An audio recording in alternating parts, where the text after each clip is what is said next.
Well, welcome to this session, and in this video we're going to be exploring a book called The Benedict Option, which is a strategy for cultural engagement. It's by an author called Rod Dreher, and you can read there the subtitle. It's a strategy for Christians in a post-Christian nation.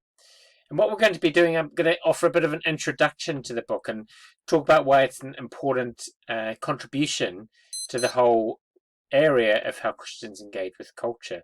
And this has lots of implications for cultural perspectives in Christian mission, cultural engagement in Christian mission.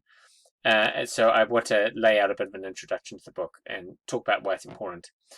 We're then going to think about the challenge of today's culture within the book, and then move to a strategy for the church, what the Benedict Option suggests the church should be and do today. We'll then explore how it proposes that we live out the strategy, and then talk a bit explicitly about the Benedict Option and culture, and finally we'll draw some conclusions. What I'm going to do is to reference the book very heavily, so the majority of my references by far will be from Rod Dreher's book itself and his own words, just to give you a sense of the flow of the argument and to fill out what he's actually wanting to say to the church. So just a bit of an introduction first. So Rod Dreher is an Orthodox Christian, that is Eastern Orthodox. He had been a Catholic, he had been a convert to Catholicism, but then converted to Orthodoxy, so that should be an upper class O probably. But he's an Orthodox Christian, he's a conservative blogger. He blogs at a website called The American Conservative, that is politically conservative.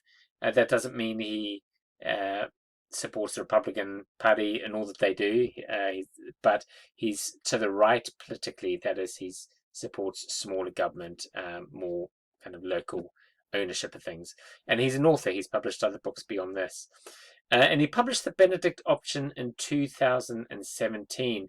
It became somewhat of a bestseller, and it received a variety of responses from other theologians and Christians and secular writers too. Some of those responses were very positive and enthusiastic about Dreher's argument, and others were far less enthusiastic and were quite critical about his argument and what he was wanting to say.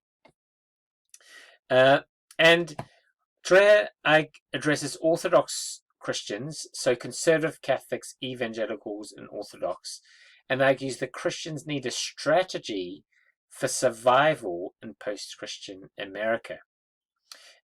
So when he's talking here about smaller Orthodox Christians, that is conservative Christians or traditional Christians, Christians who accept the traditional teaching of the church. And we'll see in one particular area where that becomes quite important. And he argues that those type of Christians are in danger of dying out or very threatened by the gospel, and they need some strategy for this particular context. So the audience is, or it's addressed to post-Christian America. Most of the examples are from America, though Dreher does draw on some examples from Europe as well. But it's an important voice because the same issue that the same issues that the American churches address are faced by people in Britain and Western Europe as well. And in fact, in Britain and Western Europe, one could argue that we're further along the post-Christian road than America.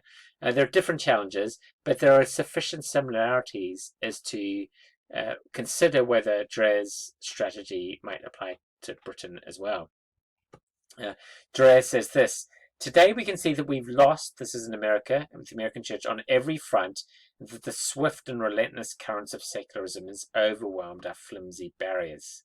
Hostile secular nihilism has won the day in our nation's government, and our culture has turned powerfully against traditional Christians. And so when he says he's lost on every front, in the American context, he's partly talking about the religious right in the States and the attempt politically to preserve traditional values, traditional moral values that were he sees in tune with the Christian vision. It is, in terms of politics, in terms of culture, the church has kind of lost the culture wars, one might say. And so rather than seeking to fight those culture wars, the church needs to focus instead on seeking to survive them, or to survive in this post-Christian culture. And what it does, and why it's called the Benedict Option, is Dreher looks to the example of the 6th century Christian Benedict of Nicaea. And Benedict lived in the context of the collapse of the Roman Empire. It collapsed a while before Benedict's time, but actually the repercussions of that were still finding their way into the wider culture.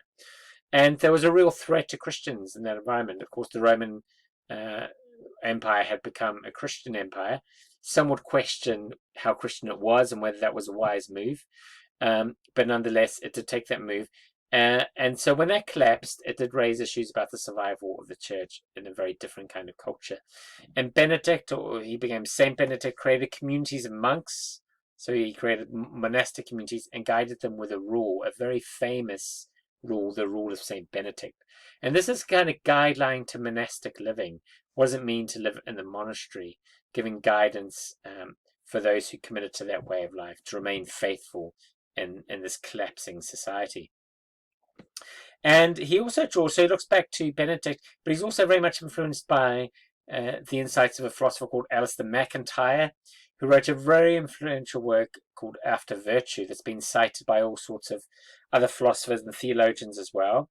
And we don't have time at this point to go into some of his arguments, but one of the things that McIntyre argues is that the consensus on the good, that is, what is the good in life, what is virtue in life, what does it mean, what's the aim of our life, the consensus on all of those questions have collapsed.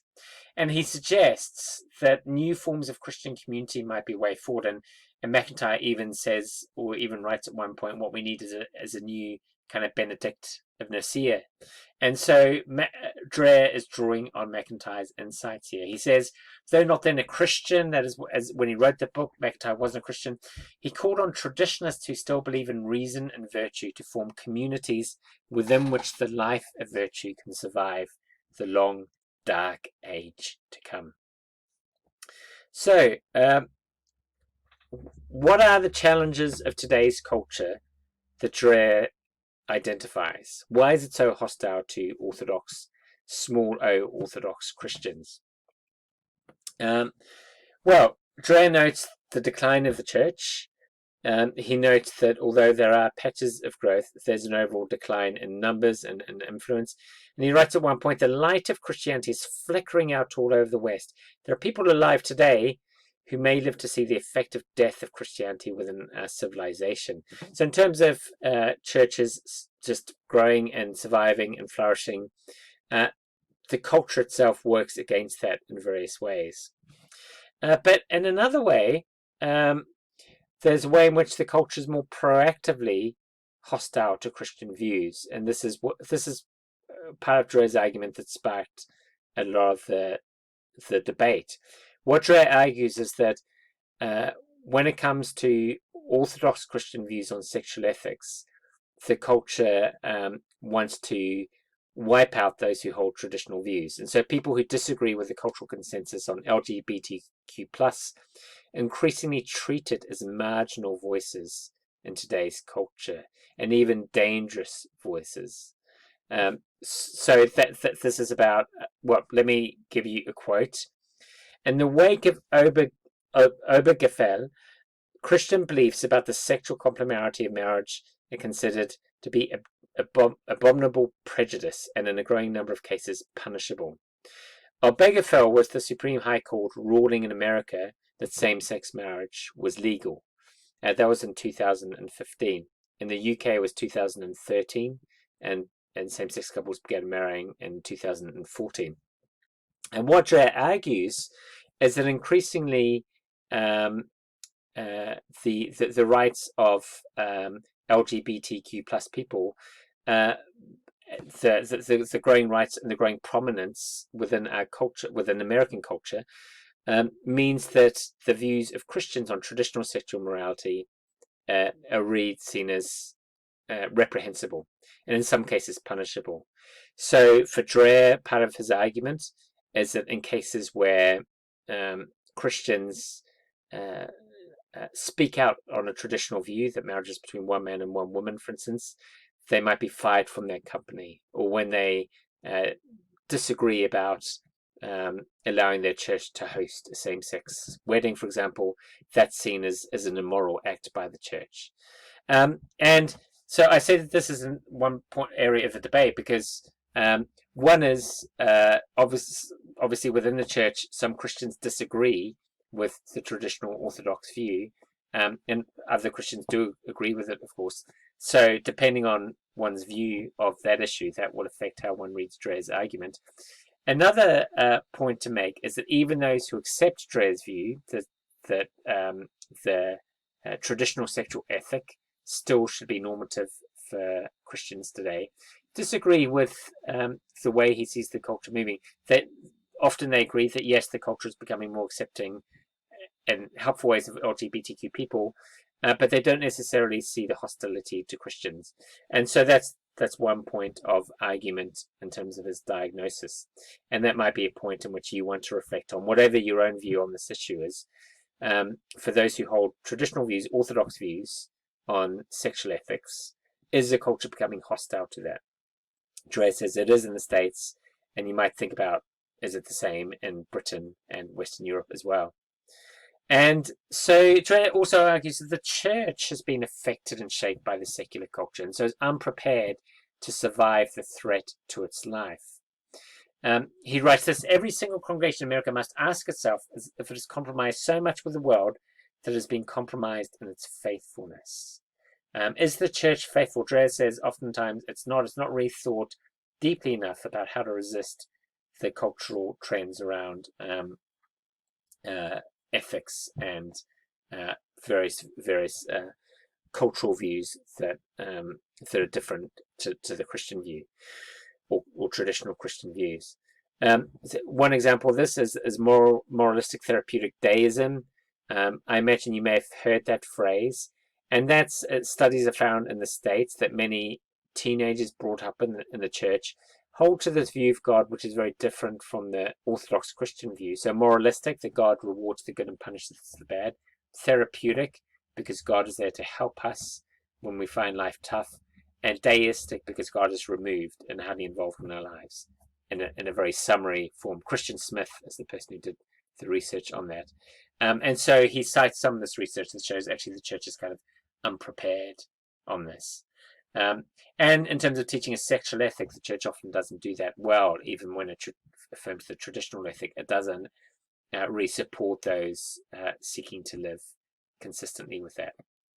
So then, in light of these challenges, what is the strategy? And the strategy is that Christians should pursue what Dreher calls the Benedict option. And this is about creating intentional Christian communities in which the Christian vision and way of life are preserved. And so he writes this: it will be those who learn how to endure with faith and creativity, to deepen their own prayer lives and adopting practices, focusing on families and communities instead of on partisan politics, and building churches, schools, and other institutions within which the Orthodox Christian faith can survive and prosper through the flood. So there's a need for faithful community building, of Christian community, of Christian people living together or living in support of one another in order to survive what Dreher calls the coming storm, or the storm that's actually here, the cultural storm that's threatening the church. And so just as Benedict created a rule of life, so Christians need to pursue ways of living and practices of faith that can help them to remain faithful today. So on the Benedict rule of Benedict, Dreher notes the rule is for monastics, obviously, but its teachings are plain enough to be adapted by lay Christians for their own use. It provides a guide to serious and sustained Christian living in a fashion that reorders us interiorly, bringing together what is scattered within our hearts and orientating it to prayer. And in one of his chapters, Dreher kind of draws out some of the ways of life that will be helpful. Things like community, prayer, hospitality, virtues that probably the vast majority of Christians will say, yeah, these are really important virtues and practices, but Dreher argues that actually we really need to be far more intentional in embedding these within our life together and supporting one another in this way of life. Asceticism as well is one of the values, that is being willing to give up good things in life in order to pursue God. So perhaps pursuing fasting for a period. So that is the strategy for the church. And how do we live out the strategy? And I'm only going to look at 3 examples, but Dre offers more examples or more ways in which to live out this strategy. But I want to touch on 3 of them to show you the kind of things that he's getting at. One is in terms of politics. Politically, Christians should invest less in national governments and focus instead on local politics, including Christian communities that can bless their context. So in the American context, you'll all know that the Republican Party has a long association with the Christian religious right. And that creates all sorts of difficulties in terms of the church and the church becoming too closely wedded to a political party. Not all evangelicals, not all Christians, of course, are Republican, but it has that association, and many are. And actually, that's not really worked, Dre argues. And so instead, Christians should focus on the local context.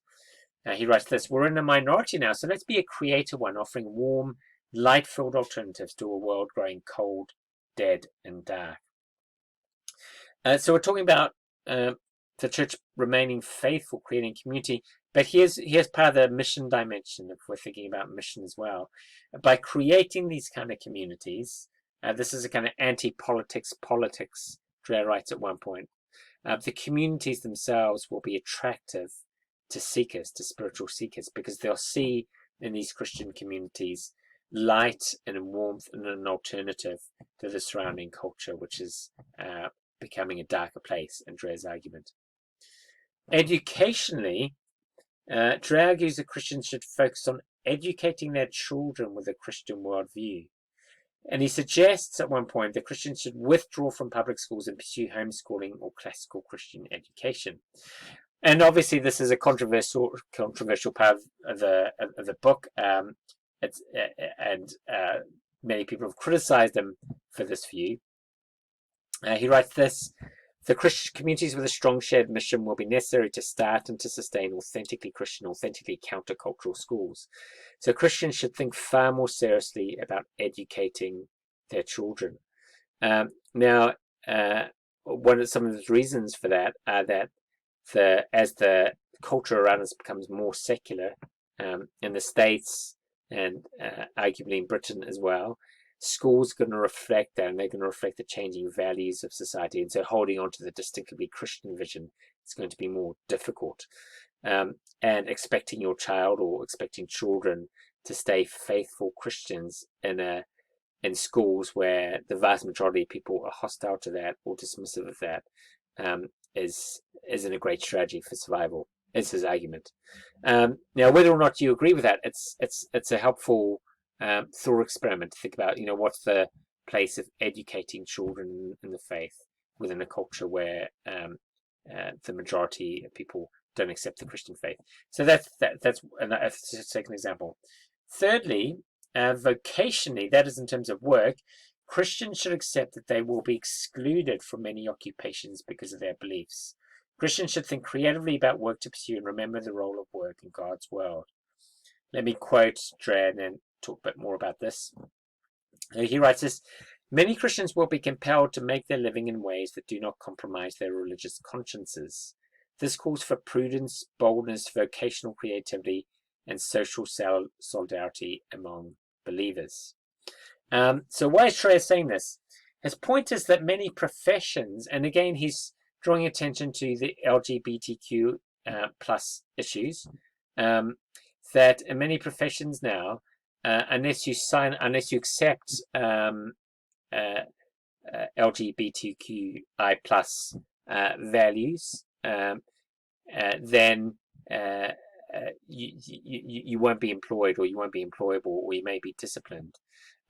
So one example might be in the British context, registrars, so people who marry folk. Post 2013, when the law changed, there were some Christians in that role who said, actually, I don't feel that I can marry a man and a woman and a woman because of their Christian conscience.